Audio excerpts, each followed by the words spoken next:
They've stopped calling it England versus Argentina. On social media, it's got a new name now. Some are just calling it England versus FIFA. And after the fortnight of officiating we've all just sat through, can you honestly blame them?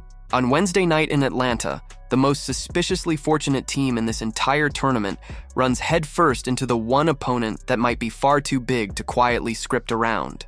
This is the match the whole summer has been building toward, whether FIFA wanted it or not. So let's get you ready for it. First, let's be honest about why that nickname even exists. Because it didn't come from nowhere. It came from watching. Argentina reached this semifinal by the skin of their teeth. And at nearly every desperate moment, a whistle or a screen seemed to lean their way. Against Egypt, a brilliant Egyptian goal was rewound and wiped out for a foul the length of a pitch away. And a late penalty shout at the other end went mysteriously unchecked right before Argentina scored the winner.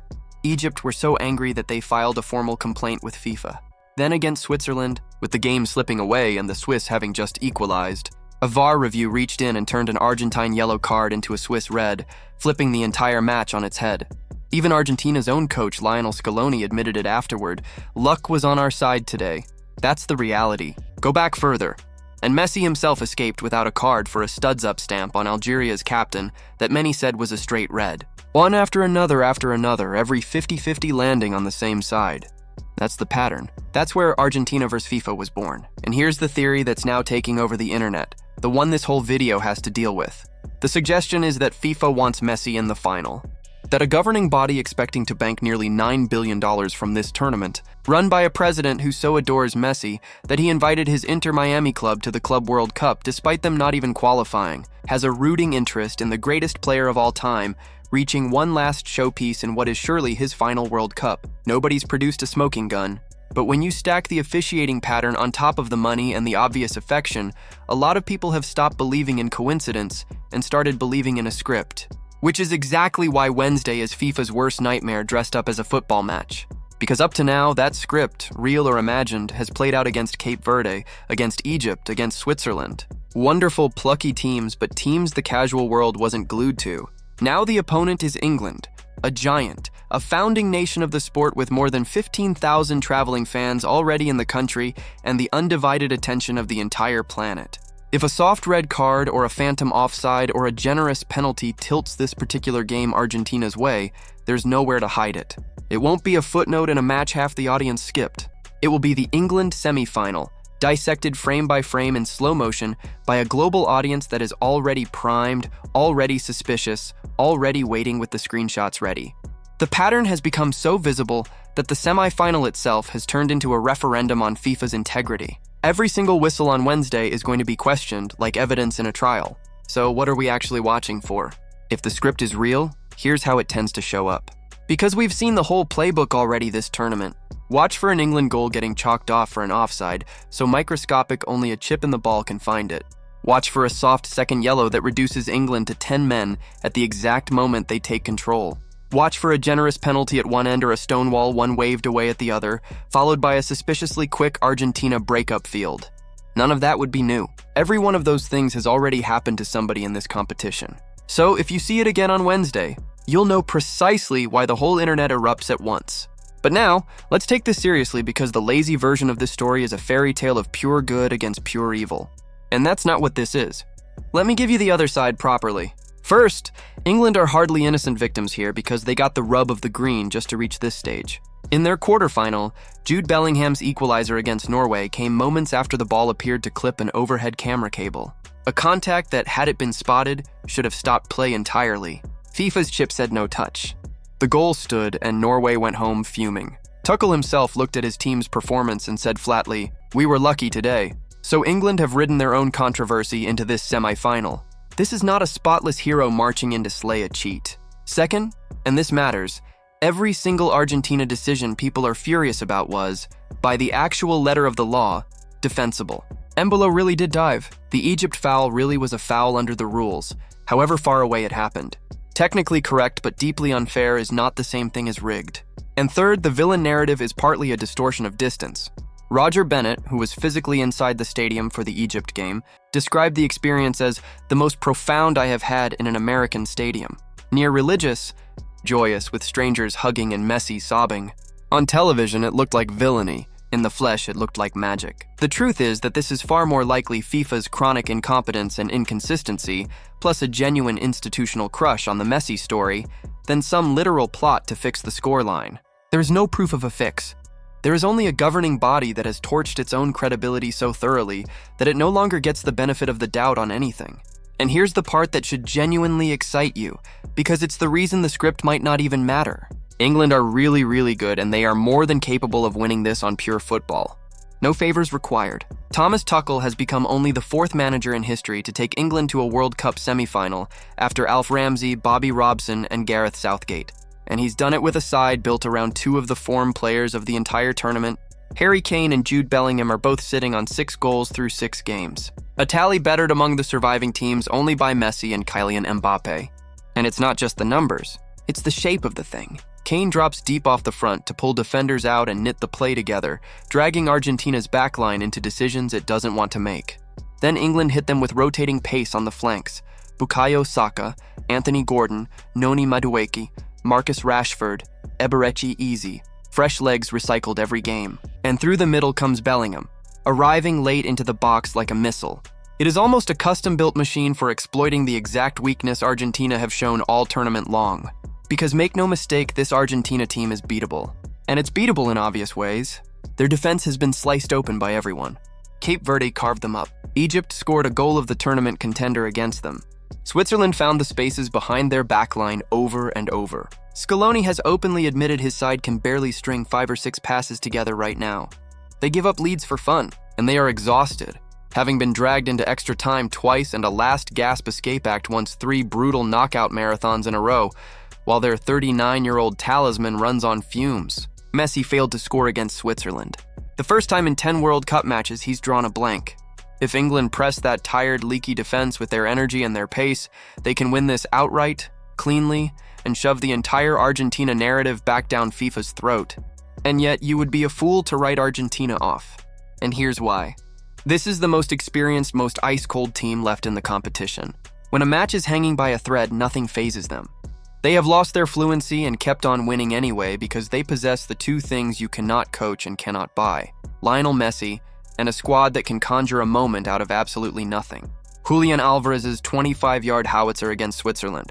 Enzo Fernandez's header to sink Egypt. When the game is level and the tension is unbearable, someone in blue and white produces magic. And do not underestimate the emotion powering them either. An entire nation is chasing La Ultima de Leo Messi's last dance. He is about to face England for the very first time in his life. Having missed their only recent meeting through suspension, telling reporters simply, "I've never had the chance to play against England." They've even demanded and been granted their lucky away kit, the same one they wore beating England in 1986 and 1998. They believe in the Kabbalah, the superstition, and they believe the football gods owe Messi one more.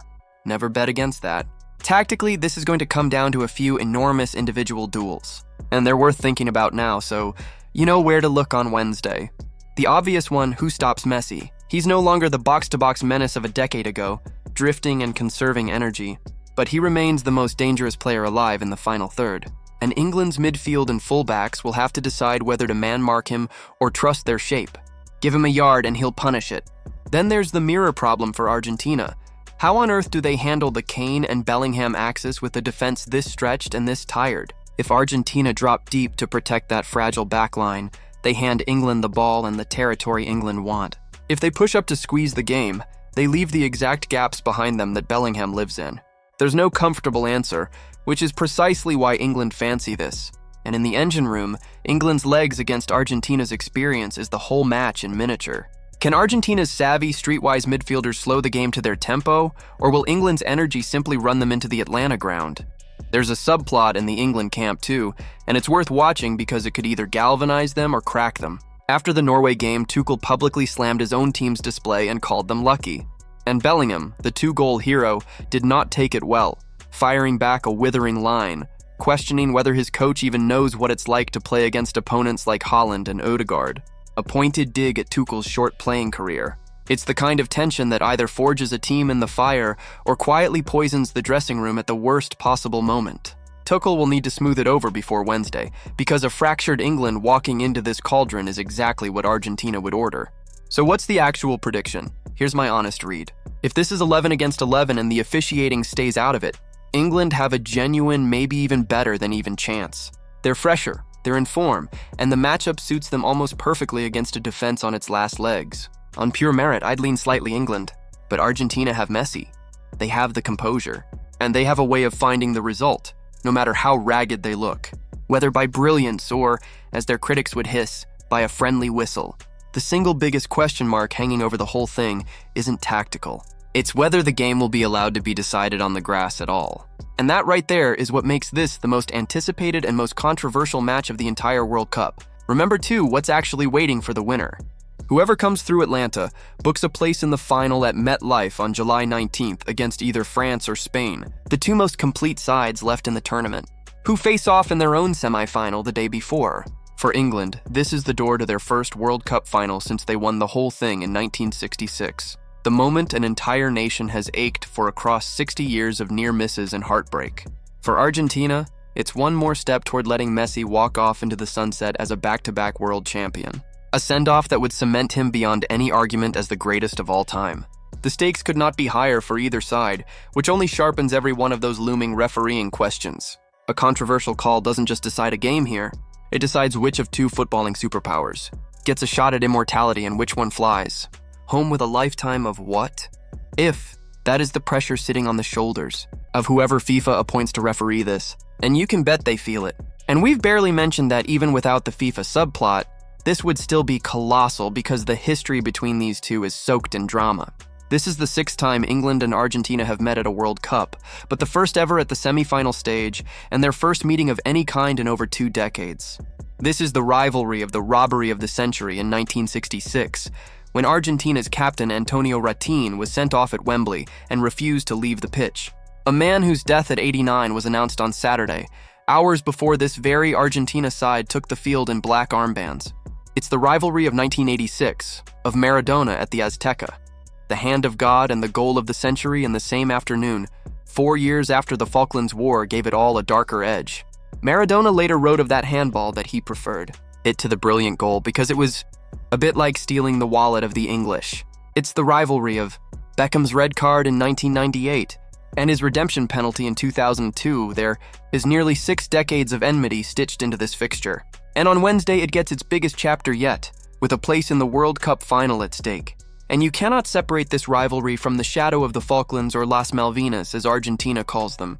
The 74-day war in 1982 that killed more than 900 people and injected real-world venom into every meeting since. It's why 1986 felt like revenge, and it's why the emotion around this game runs so much hotter than sport alone can explain.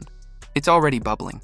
After beating Switzerland, Argentina's dressing room was filmed belting out an obscene chant referencing the Falklands and vowing to win the trophy por las Malvinas.